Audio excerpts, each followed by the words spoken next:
बच्चों, आज हम क्लास थर्ड में विज्ञान में लेसन 1 पढ़ेंगे। आप सभी ने अपनी किताब खोल ली होगी। पहला पार्ट है सजीवों के गुण। सब बच्चे यहाँ पे अंगुली रखेंगे मेरे साथ। प्रतिदिन हमें बहुत सी चीज़ें दिखाई देती हैं। हम पुस्तक, टेलीफोन, कार, मेज, कंप्यूटर, टेलीविज़न, जंतु, मनुष्य तथा पेड़ पौधे देखते हैं। जिन वस्तुओं में जीवन होता है उन्हें सजीव कहते हैं। जिन वस्तुओं में जीवन नहीं होता है उन्हें निर्जीव कहते हैं। किसी कुत्ते को देखिए, वह चल फिर खा पी सकता है, सांस ले सकता है, बढ़ सकता है तथा अपने जैसे बच्चे पैदा कर सकता है।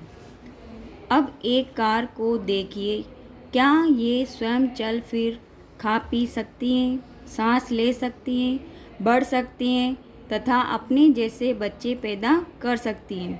उत्तर स्पष्ट है, नहीं। अतः हम कुत्ते को सजीव कहते हैं तथा कार को निर्जीव कहते हैं। बच्चों, आप रोज बहुत सी वस्तुएं देखते हैं, जैसे मेज, कुर्सी, पुस्तक, टीवी, टेलीफोन, जीव जंतु आदि। बच्चों, जिन वस्तुओं में जीवन होता है उन्हें सजीव कहते हैं, जैसे मनुष्य, जंतु, पेड़ पौधे आदि। और जिनमें जीवन नहीं होता है उन्हें निर्जीव कहते हैं, जैसे कुर्सी, मेज आदि। बच्चों, जैसे एक कुत्ता चलता है, सांस लेता है, बढ़ता है तथा अपने जैसे बच्चे पैदा करता है, ये सब सजीव है। बच्चों, जैसे आपने एक कार देखी होगी, वह अपने आप नहीं चलती है, उसे चलाना पड़ता है तथा कार बच्चे भी पैदा नहीं करती, सांस भी नहीं लेती, इसलिए ये क्या है बच्चों? निर्जीव वस्तु है। सब बच्चे यहाँ पे अंगुली रखेंगे। सजीवों के गुण। सजीवों में निम्नलिखित गुण पाए जाते हैं। पहला है श्वसन। सभी सजीव जीवित रहने के लिए श्वसन करते हैं। बिना श्वसन किए सजीव एक पल भी जीवित नहीं रह सकते। किसी सुस्त पड़े जीव को उसकी श्वसन गति को देखकर पहचाना जा सकता है कि वह जीवित है या मृत। सजीव श्वसन करते समय वायु से ऑक्सीजन गैस ग्रहण करते हैं तथा कार्बन डाइऑक्साइड छोड़ते हैं। मनुष्य तथा दूसरे कुछ जंतु ताजी वायु में नाक तथा फेफड़ों द्वारा श्वास लेते हैं। मछलियाँ अपने गलफड़ों द्वारा श्वास लेती है। सब बच्चे अब यहाँ पे अंगुली रखेंगे। पौधे भी श्वसन करते हैं। ये पत्तियों के बारीक छिद्रों द्वारा श्वसन करते हैं।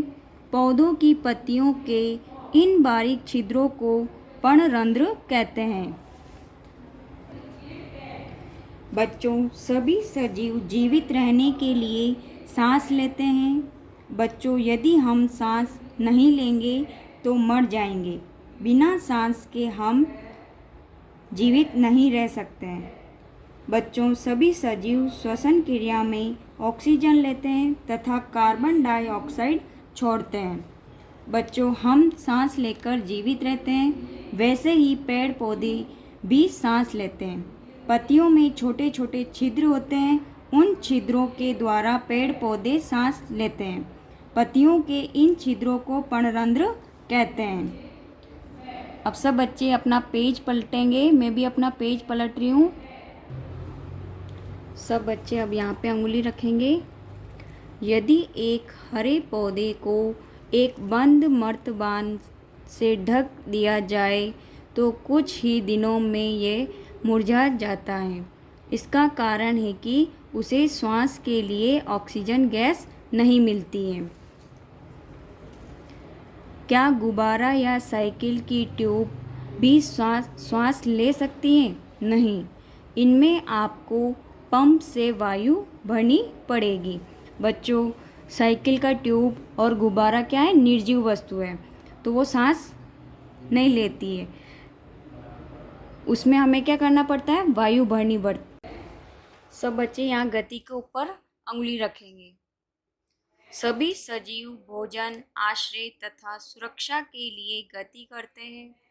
बड़े जंतु अपने पैरों की सहायता से चलते हैं।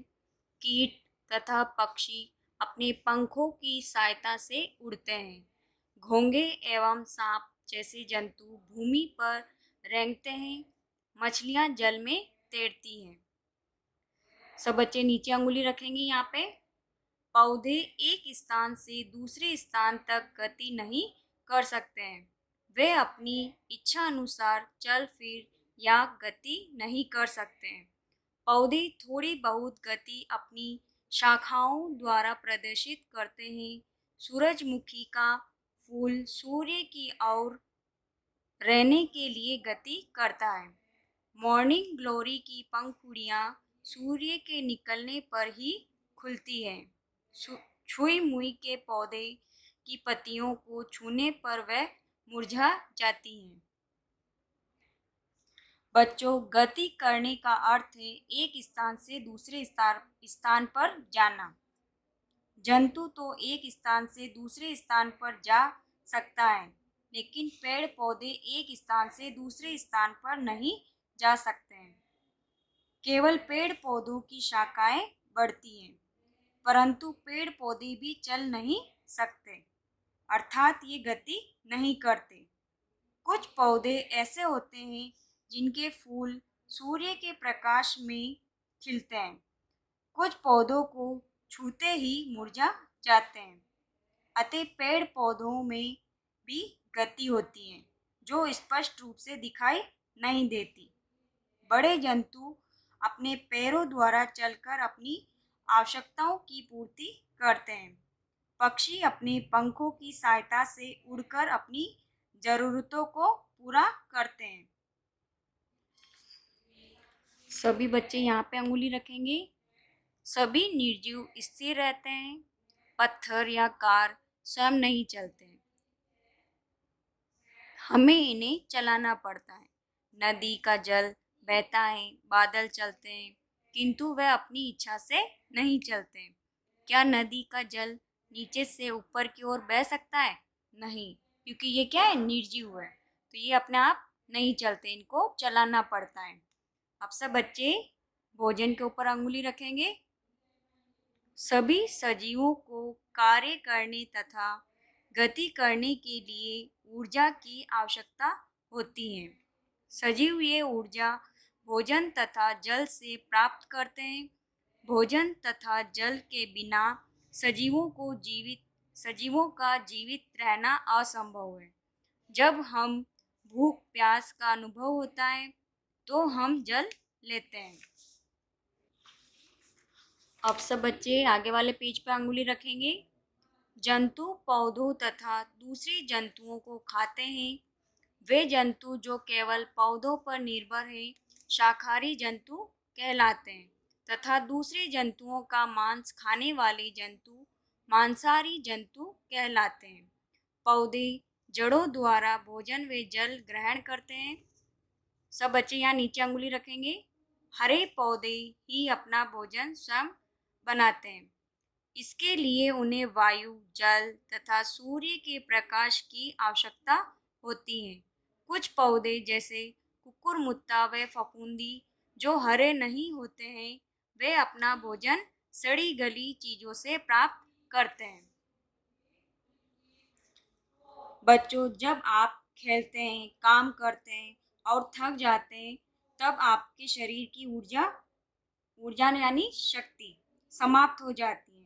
तब भूख लगने लगती है और आपको भोजन की ज़रूरत होती है। यदि खाना नहीं खाएंगे तो आपका शरीर कमज़ोर पड़ जाएगा। इसीलिए बच्चों, ऊर्जा प्राप्त करने के लिए सभी सजीवों व जंतुओं को भोजन की आवश्यकता होती है। अब बच्चों, कुछ जंतु पौधे तथा उनसे प्राप्त भोजन खाते हैं, उन्हें शाकाहारी जंतु कहते हैं, तथा कुछ जंतु दूसरे जंतुओं को मारकर उनका मांस खाते हैं, उन्हें मांसाहारी जंतु कहते हैं। बच्चों, अब आप सोचेंगे कि पेड़ पौधे भी तो सजीव हैं, वे भोजन कैसे खाते हैं।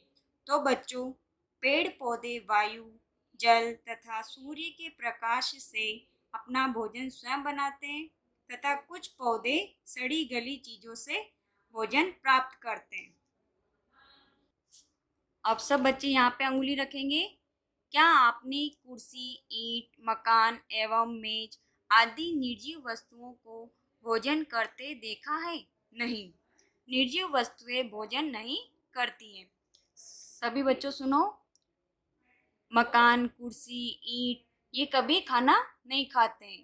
निर्जीव वस्तु कभी भी खाना नहीं खाते हैं। ठीक है बच्चों? बच्चों, आज हमने पार्ट 1 पढ़ा। 1 में सजीवों में श्वसन, गति व भोजन के बारे में पढ़ा है। कल हम शेष भाग पढ़ेंगे।